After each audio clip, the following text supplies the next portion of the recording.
South Park.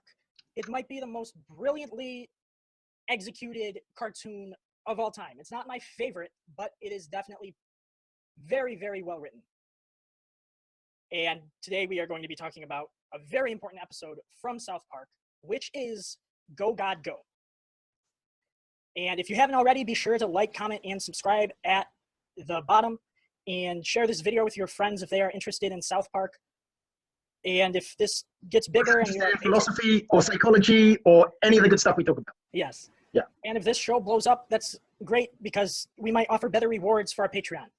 We might have gift baskets that we send everybody who's a $1 Patreon subscriber. So if you want a gift basket, then be sure to like, comment, and subscribe. Now, South Park. In this episode of South Park, they're about the evolutionary psychology and biological nature of man, coupled with a boy who really wants a Nintendo Wii. And that boy is Cartman. And Cartman is a character with a narcissistic personality who is unable to wait 3 weeks until the Nintendo Wii is released to the public. So as any rational person would do when they are unable to wait, he puts himself into, I'm sorry, how do you pronounce that word again? Cryogenic. Cryogenic. Into a cryogenic suspension by burying himself in snow on top of Mount, I think it's Eelbert. And he wakes up hundreds of years later in the year 2546. At this point, the entire world is atheistic and dedicated to rationality and science, thanks to Richard Dawkins. Richard Dawkins and what is it, Daniel Dennett, Sam Harris, they got what they want, a world without religion, so they can finally have peace. Except atheism divided into several denominations who are all at war with each other, because each of the groups of atheism feel like they have the answer to the great question. I don't know what that question is. Does this remind you of anything, Robin? That bit reminds me of Hitchhiker's Guide to the Galaxy. Oh, I was thinking about libertarianism in general. Well, we'll get into that. But you're talking about, yes, carry on. So, the most important part to remember about this episode is that Cartman is informed of the existence of the Nintendo Wii he wanted at the Museum of Technology in New Hampshire. So the whole plot is based around him going to get the Wii, and that's very important. A little bit less important, but still crucial, are the underlying philosophical notions of war, violence, and humanity. Go God Go, I would rate probably a 9 to a 9.5 out of 10, just because of the humorous way that they're able to explain a very complex psychological concept. And that concept is that humans have predisposed biological tendencies, intuitions, traits, influences that do not go away that easy. If you're afraid of heights, or if you're afraid of spiders, it's not like, oh, I have free will, so I can do whatever I want regardless of my feelings and my fears, and I can just go do that. No. Free will is a concept. I should not use that word, because that's a whole tangent. But essentially, the show is suggesting that hard work leads to the results you want, not just changing one thing or one cause of violence. It's just an excuse for the violence, so they have something to... It's a domain in which what you're saying is, what I'm understanding you saying the show is saying, which I haven't seen, by the way, is that it's making the point that religion is one domain in which an innate human tendency is manifest. If we don't have that domain, it will nevertheless be manifest in some other domain, but it will be essentially the same thing manifest. Yes, precisely. And what the show suggests is, which I forgot about this, but the show actually suggests that the root cause of all human violence is maleness and not religion. So that you need to get rid of all males to... This must be is this a recent show they put together during the Me Too thing and the sex scandals? Is that? No, they've been on top of this for a very long time, actually. Oh, okay. Yeah. I've been watching shows from a really long time ago that like perfectly delineated really complex issues and joked at issues that are very prevalent. Yeah, yeah. But okay. Men are designed to fight. It's an innate part of manliness and human nature. So if you take away religion, men will just find another excuse. And in this case, different denominations. One of the greatest denominations, or the more central ones, is actually a group of highly evolved otters, and they're in the AAA, which is like the Atheist Alliance something. I don't know, it's not important. The important part is that they're otters. Because it jokes at, it really makes fun. People who watch South Park normally don't realize these complexities. It's just really absurd and funny. And you can't like not like it, even if you disagree with a political view, because you don't know whether they're agreeing with the view or not, or making fun of it or not, because it's just that absurd. And basically, the envision of a utopian society with no religion is attacked by the show. And God is something that I would say, from a psychological perspective, is evolutionarily, I don't want to say the word designed. It's an innate biological truth. It's innately part of human nature. And it would be almost impossible for humanity to abandon belief in some type of higher power. And if you look at all the civilizations and all the societies throughout history that were actually successful, they all have some type of belief in a higher power. And you'll notice that a lot of the modern atheists tend to be the spiritual types with the third eyes and the chakras, because the belief in some type of higher power just seems so psychologically rooted as a... So that's essentially the argument of the show, is that getting rid of religion doesn't stop people from killing each other. So it's interesting. It makes sense that you would go from, like South Park, that they would go to the dividing into denominations of atheism as what comes after religion. Not only because obviously atheism is by definition kind of the opposite in some crude sense of religion, but because I think what might be the fundamental thing here is that the thing that causes that domain to be, if you like, a medium for that part of human nature that is violent and tribal, right? I think the reason that domain, religion as a domain and atheism in the show works is because what's important about the domain is that it makes claims to truth, right? It's a domain involved with truth claims, and it's not. And it seems to me that the fact that the idea that you can be completely confident in what you know that's the thing that you need to turn a good person into a violent person. In fact, there's a quote, and I can't remember who said it, but that to make good people do bad things, you need religion, and by making the religion, in that sense, a religion out of the atheism, right, which it's so close, it so naturally is, because it's a whole way of thinking that asserts access to truth that's privileged, right? That's really what's being, I think, pointed to there. You can get to this, and I wonder. So that's like the epistemological thing. What's that quote? That to make good people. No, the very beginning of your newest article that I won't say because it's a surprise for everybody. Yeah, the purism article. There's a quote, something about how you believe something. As opposed to it's not what you believe that makes you dangerous, it's how you believe it. Exactly. And I really like the way you said that's a quote, because that's a Robin Kerner line. Oh, really? Yeah. That's that quote from that brilliant man. That's right. Who said that quote? Oh, that was you.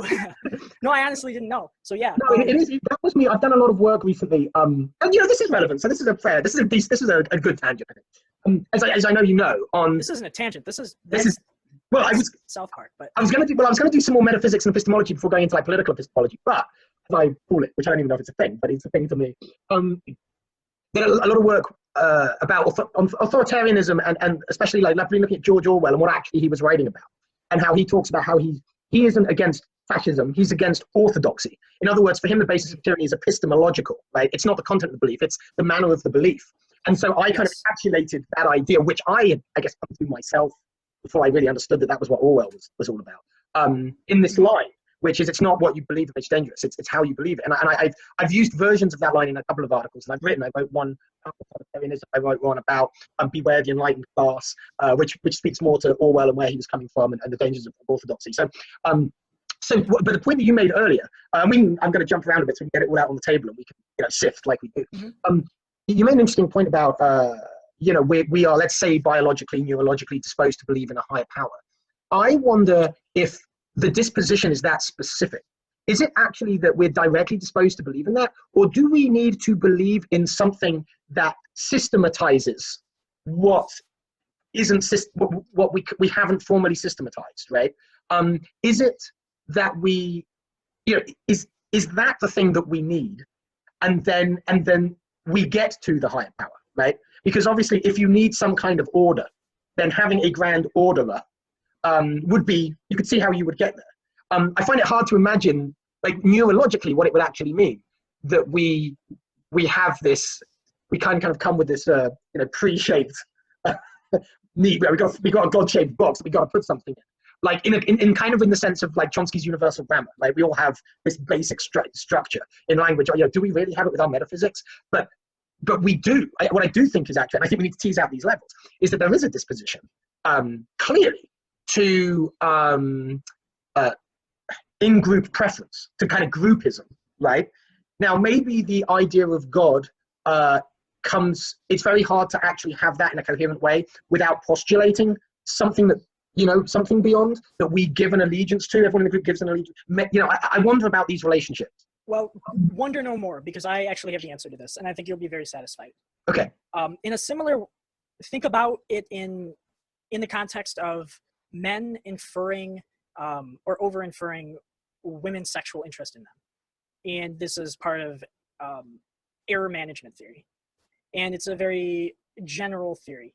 But in ambiguous situations, people tend to attribute the ambiguity or the impersonal effects to unintentional or impersonal. Because it's impersonal, because they don't feel like they had anything to do with the situation. You've lost me here. What effects are we talking about? Use the word effects. Effects of what and what? What are we talking about? If there is an ambiguous situation that someone feels as if they have no control over, okay, they will attribute the situation to anything that doesn't have to do with them, because there's already this feeling that it doesn't have to do with them because they are not in control of it. If something randomly happens in front of them and they don't know how it happened, they know that they didn't do it. I didn't create the moon. It wasn't me that went up there and created the moon. So you're going to attribute the existence of the moon to something impersonal or unintentional. And then... But you don't need a theory for that. I mean, you know you didn't have anything to do with it, so all you're doing is knowing what you know. Yes, error management theory in particular describes how there can be different types of errors, which they call like error 1, error 2, type 1, type 2. Errors, type 2. Sure, absolutely, yeah. Yeah. And the two types of errors differ pretty drastically in terms of inaccuracy. And there's the first type is false positive, and the second type is false negative. And obviously, a false negative is worse than a false positive because it means from an evolutionary perspective, you could end up dead.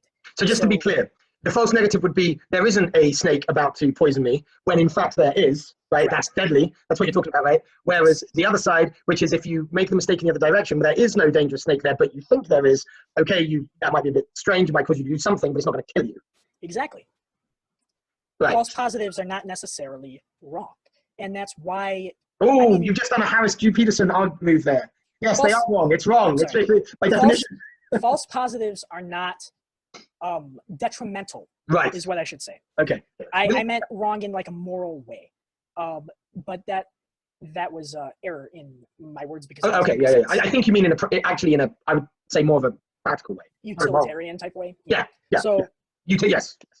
So it's not dangerous to have false positives, in the grand schemes of things. Utilitarian is actually probably the right word because like people thought people can be overly cautious and it could cause a lot of problems, but in the grand scale of utilitarian now hold on, would it, but Hitchens would say, I think with quite some justification, no, there's a false positive that's massively dangerous because he would say because we positively believe in this theology, we go around murdering people. So okay, it's not you could say that's not dangerous to me, but it's dangerous to all of us collectively. Well, if I go around murdering someone, it is more dangerous to me because they're going to want to stop me. And a threat management mechanism that evolved and is clearly a cognitive and animalistic bias for sure. is dangerous in the sense of bad things happening. However, getting rid of that thing, that supernatural tendency, does not get rid of the effect in and of itself that is the dangerous thing. People are still going to believe in, for let's say, karma. And karma might be a better theory in general. If someone's not religious but they believe in karma, that might be a better thing than religion in and of itself. Okay, so this gets to the question, I think, of what is it that we're disposed to believe in? Because a belief in karma, I mean, and actually we bastardized the concept largely in the West when we use that word. But yeah, the idea that, what goes around comes around, it's kind of a crude Western bastardization of the idea of karma. That is a crude kind of systematization, and it doesn't posit necessarily any kind of supreme being or higher, something like that. So Yes. kind of spiritual. But this efficient error management system innately minimizes the total costs of death. For thousands of years, if you sneezed wrong, you killed thousands of people. Hold on a second. I just want to make sure I'm understanding what you're saying. You're now talking about an error management system. You're saying that the disposition toward whatever this thing is we think we're disposed to believe in is the efficient error management system that causes us to survive better. That's what you're saying, right? So okay. Homosexuality is a perfect example. I believe that homosexuality was correctly condemned and rightfully discouraged for different parts of centuries in different periods for good reasons, as well as encouraged in different areas of society for good reasons, because it was, again, error management. Disease, AIDS, I think probably, okay. if you look throughout history, homosexuality was not as, read an 18th century novel, 17th century, Jonathan Swift, maybe even. I don't know how far back where you can see that homosexuality wasn't that big of a deal, really so attacked as people like to claim it was traditionally. Even in 1920s, 1930s, it was way more just, oh, yes, that happens. People were much more understanding. I think the AIDS epidemic that is pretty recent is probably the innate predisposition, or at least partly responsible for homophobia. And I don't think it definitely, if you look through literature, I mean, people claim Bible verses, the Bible said this, the Bible says everything. It says shrimp is... What about Alan Turing, Second World War? I mean, the guy was... I mean, people were put through hell because of their homosexuality before. That is true, and you can find individual exceptions for almost anything with selective attention. But in general, the general consensus was, it was bad, I'll agree, but it wasn't... and it depends on the period, too. Between 1910 and 1940 might be completely different than 1900 and 1910, or World War II, or whatever. But the general point you're making is, the reason you're bringing up homosexuality in this example historically is because the stigma. Yeah, so what you're saying is that the society, the group, has encouraged an attitude to behaviors that kind of, in general, across a distribution, based on a variety of circumstances, by the way, which could change by country, by community, by citizenship, based on the individual's role in society. But the naturalist society pushes behaviors in a certain way, using stigma and shame and these kind of things to basically to increase survival. Exactly. Okay. And right now, discouraging. This is going to. Also, this stems into all the criticisms that I had with the Jordan Peterson video in my video by a lot of liberals and conservatives. But I am going to combat their criticism with the aid of feminist rats. Have I told you about the feminist rats? I think I have. Go on. It's the most interesting study I've ever read. It was 2 control groups and an experimental group, or 1 control group, 2 experimental groups of mice, and overpopulated environment where they wouldn't have enough access to food versus area where they did have enough access to food. And in the other area, you saw things that can easily correlate to human societal values, such as the rats in the overpopulated area killing litters of their young, half of the litter, abortion, so to speak, a large increase in homosexuality, and then the funniest of which, feminist rats. And I think the exact wording was in the experimental groups, the female mice gained a significant amount of weight in comparison to the control group, and also were much more violent and aggressive towards the men, or male mice. So it happens in mice. We already see this. I'm coming at this from a standpoint of, I just did it from a philosophical and epistemological perspective, and now I'm providing evolutionary psychological proof that happens in reality. It's very hard to argue against this claim, in my opinion. What it all hinges on, which is,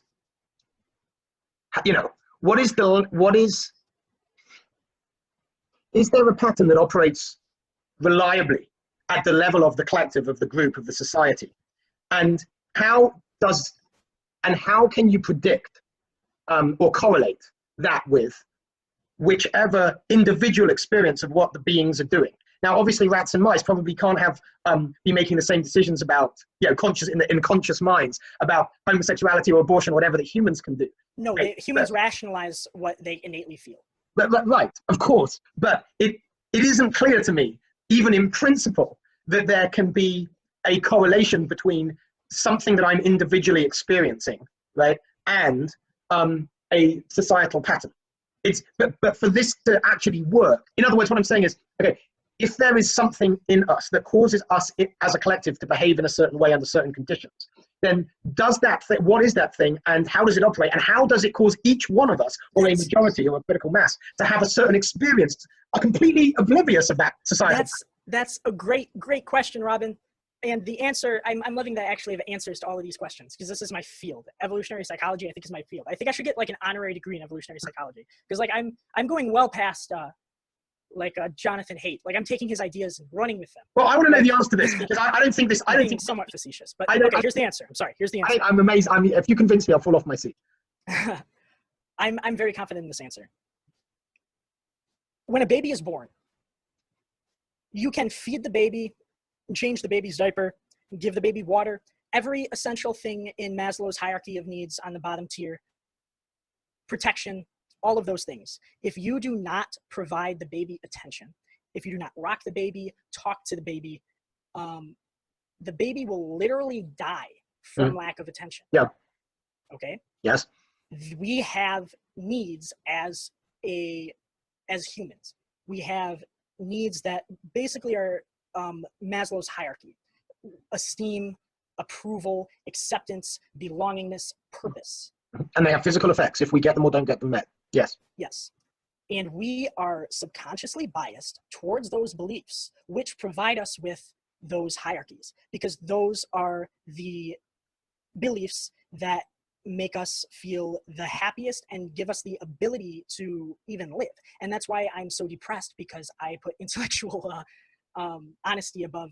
People have a preference to believe things that make them feel better. Yes. It's almost a tautology, but yes. But, and I say that jokingly, because a lot of it has to do with perspective, and you will find that you can take any bad situation and look at it from a good perspective. And the best perspective imaginable that I can think of that I construct is my personal meaning to life, because it solves the fundamental question of Maslow's needs for every single person, is the respect and admiration of other people based on the fact that they can suffer, and you can suffer and therefore empathize with them as a human being rather as what their collective ideas are. Okay, hold on a second. Hold on. That's a long way from the question I was trying to get at, so maybe my question wasn't clear. The answer, sorry, that was a side thing. That was the meaning of life, just a little side. I asked his meaning of life. But, okay. No, essentially, it's Maslow's hierarchy of needs that turn into the belief factors, and it will overcome environmental stimulus or societal innate predispositions. Okay, so let me see if I can I say back what I'm hearing you say and make sure I'm understanding you, and then I'll try and link it to what, So I think what you're telling me is that, and this makes complete sense, that we are made, evolved, structured to believe things that favor our getting our needs met, right? Exactly. Yes. That's what you're telling me. Now I can allow that, and I do, but I still have an itch that I don't think anybody's ever scratched, which is if certain behaviors cause me to get my needs met by mechanisms of which I'm not conscious, right? Which may indeed involve the bigger group of which I am a part, right? Yes. And yet I may experience, so use abortion, for example. I experience myself, if I'm about to have an abortion, as yeah, I will experience having all these problems in my life. I'm not able to bring up this child. I don't have enough. I don't have a financial basis for it. My relationship with the father, if I'm a woman, is bad. Whatever. So my experience of my individual decision will be completely removed from all of the factors that, in some causal fashion, on another level of description, are disposing me to make this decision. So, can there even possibly be a causal, like a physical causal link between the factors that are requiring, let us say, my group to have fewer babies because of a population and resources issue, and my individual experience of my situation with the absent father, my lack of money and whatever, such that if all of those other factors that I cannot possibly perceive were different, I would experience my situation differently. I can't even imagine how even in principle that causal link can be traced, but I'm fascinated to know if it could be. That makes sense? Well, basically, all of the environmental factors, all of the group factors, all of the innate predisposition, all of these things, media, friends, family, nature, nurture, all that stuff, ultimately, they're fighting for a person's selective attention. They're fighting for the inner voice in your minds details towards a certain issue. So in abortion, I think that one's selective attention is largely going to be based on morals. And you can look at the morality from either point, and language very helps with this. You notice someone who is pro-choice is not pro-murder, they're pro-choice. And someone who is pro-life isn't anti-choice, they're pro-life. They're picking up on the empathy or the good qualities. They're believing something because of the good things. And I don't think it is necessarily wrong to be pro-choice. It would be wrong to be pro-murder. It might be wrong in the sense of okay, but hold on again. Now you're talking about that specific case. But the answer to the question you're saying maybe. Well, rainbow morality theory. This is an article that I'm writing of how I describe morality, and I basically think of it as different shades of light, and each it's just a conceptual thing because language is hard to explain it, so conceptually it makes more sense. So all the colors each represent something different. Red might be empathy. Another one be harm versus care. They're all based on empathy, but harm and care and respect for authority, all of these things. These are height, small dimensions.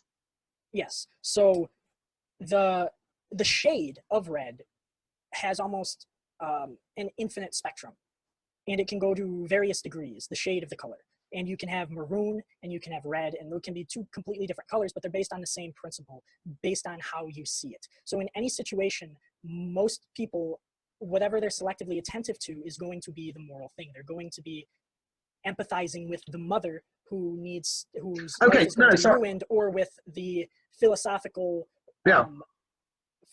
consistency of murder and the definition thereof being murder. So let me capture what you're saying to me again, because I want to make sure I'm with you, because I think we might have hit on something kind of cool here, which is that if I understand what you're saying correctly, then the mechanism that I'm asking for is that as society changes, different things cause individuals in greater or fewer numbers to attend to different things, morally, ethically. Yes. So right. Okay, so you have a mechanism via morality, which is cultural, which is societally influenced, right, to influence individual behavior. So morality becomes the medium of transmission, right, between the meeting of the needs, basically survival of as many beings in this community, whatever it might be, the collective metric, to my individual experience of my decision when I'm about to get an abortion. Yes. Fascinating. I love that. That's really interesting. Yes, and it's largely based on Sam Harris's book, The Moral Landscape, in which have you read that book? No, I haven't, but now I'm going to have to. He has a TED Talk on it too. Oh, okay, I'll definitely check that out. The TED Talk is, and I'll link it in the description.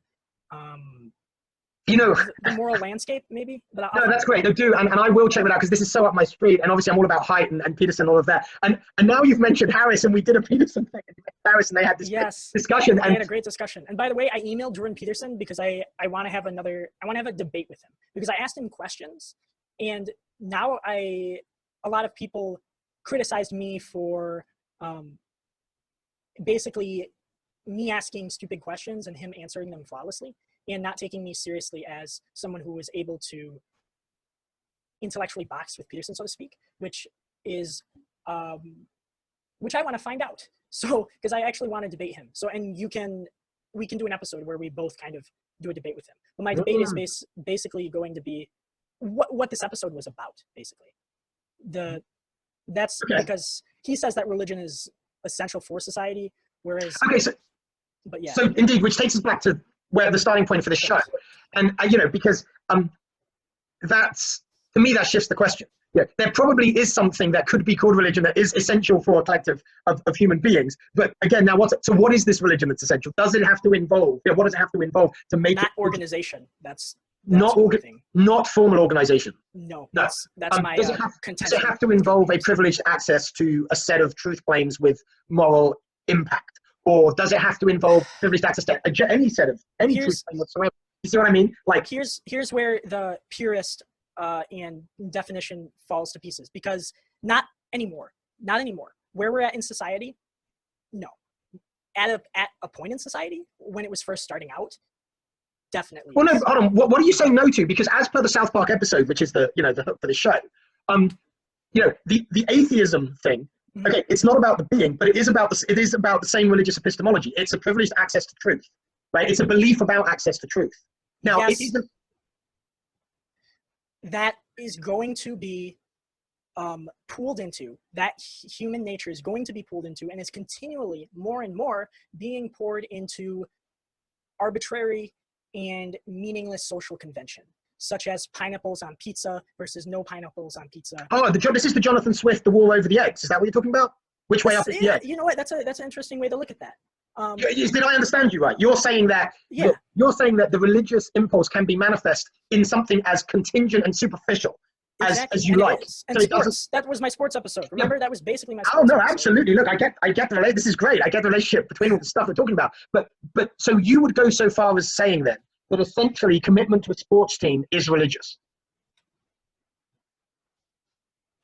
Well, I don't like being put on the spot like that. But that comes straight out of what you said. I'm just. I'm kidding because I don't know how to answer that, because that was a.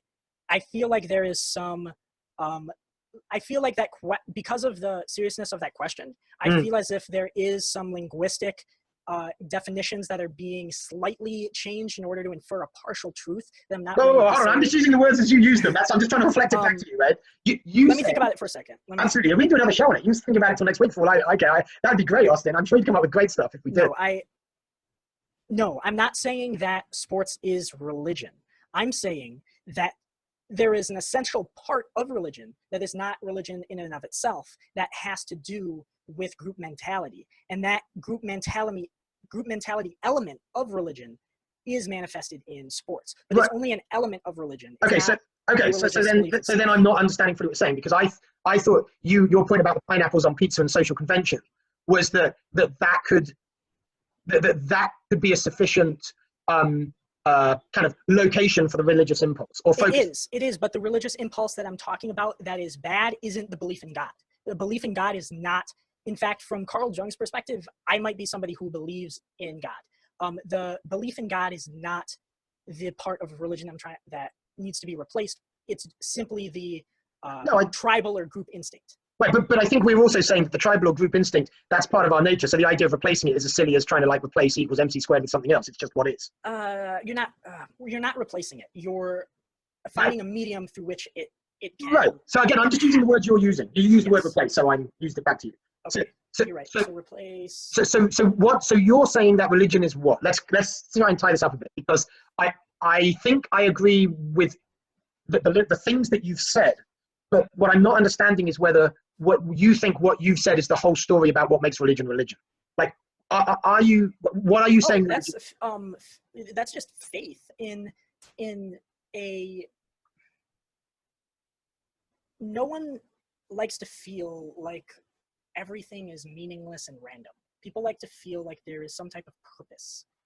So you're saying that's the crux of religion? You're saying the fundamental thing that makes a religion is that it gives, it justifies the sense of purpose and gives the sense of purpose to the person who believes in it, and that is a sufficient condition for the thing believed in being religious or religion. That's an interesting definition. You're very, very close. that's a huge part of it, as well as the whole psychology of God, the psychology of when you're talking to God, when you're praying. It will help you extremely, because what you're doing is you're basically seeing a psychologist, because that's what a psychologist is going to do, is force you to think about and talk about what you need. So that element that you just said is like that element, and it's close to the core, but it's not the purest form of the core. The purest form of the core is an external locus of belief, And it's or external locus of control. Like, okay, but hold on, but that's, I mean, to me those two things are so different, because I don't need to have an actual belief in anything to know that there is stuff that is controlled not by me. I mean, right? Jordan Peterson gets at that. Jordan Peterson, when he asked if he believed in God, he said, I've thought about how to answer that question intellectually, honestly, without polarizing two groups. And my answer to that is, I behave as if God exists. So yes, you are right. You do not have to have the belief to accept the fact that there is either order or disorder in the universe, and it's going to happen. But it helps people with... No, but you've made a big jump, right? Because we were just talking about, there are things that I do not control. There's a big difference between, and that thing is in any way godlike, or a god, or has the characteristics that we associate with God. Right? There's a big gulf between those two things. What I'm saying is, I think babies, as soon as babies have anything like a non-infantile cognition of the world they're in, like before they're like 1 or 2 years old, they know about external locus of control, right? But that's not the same thing as... Continue. I'm saying that's not the same thing as what I think Peterson was referring to there, where he says that he believes as if God exists, because it's impossible to believe as if no external locus of control exists, but many people at least experience themselves as living as if there is no God, and I'll give them that they do live as if there's no God. Maybe not as if there's no morality or there's no, but it's like God. If you think about God, you're talking about specifically kind of an external locus of control in relation to certain human behaviors with respect to other human beings, right? You're starting to kind of focus on what it is that may or may not be controlled by some external thing, and you're starting to lean heavily on what you mean by the word control as well, in a way that external locus of control. Well, of course, I don't control everything in the universe, right? So I just want to make sure I'm understanding. There's a big gap here, and I want to keep a grip on everything you're saying. Yes, I'm writing down a response that's going to end the episode, because I think it answers the question, and we're going to basically end the episode there. I think. Okay. Okay. We can leave a cliffhanger, an intellectual cliffhanger. Yes. Is that what we're going to do? Okay. I like it. And how do you spell Patreon? Patreon. Oh, I got that right. Okay. So what we've just done here is the philosophical equivalent of the end of the Italian Job. Which I love, by the way. We could do a show on that. Yeah. The original Italian Job, not that disgusting, pathetic remake. Okay, so I'm almost done writing this. I'm going to leave it at, I'll do some crossing out. All right, so should I just hit stop now? You tell me when I hit stop. I'm going to put it up, and you... Oh man, it's not going to do it because God is the personification of the unknown. God is the personification of the unknown. God is the personification of the unknown. But that would mean God is, on Peterson's terms, the personification of chaos. And I don't think that is. But that's a good place to start. And religion is order. And religion is order. But the personification of chaos doesn't make it order. Or does it? That's a show. Question mark, right? Is that the show? Balance between chaos and order. Yes. You want to do? Let's do chaos and order next episode. All right. Yes. Yeah. Because this all came out of South Park and religion. South Park's portrayal of religion. This is great. You've done good here, Austin. Again, you found a great hook, and we're circling around stuff that we love, topics we love. We're circling around Peterson again. We're on the chaos order God thing, and I'm sure a lot of our audience love Peterson as well. So I think they'll be up for that as a starting point for another show. So I'm fired up. I'm ready. Let's do more of this. Yeah. So shall I close the show here? And comment, subscribe, and see you guys later. Absolutely. And it's patreon.com/no occasion.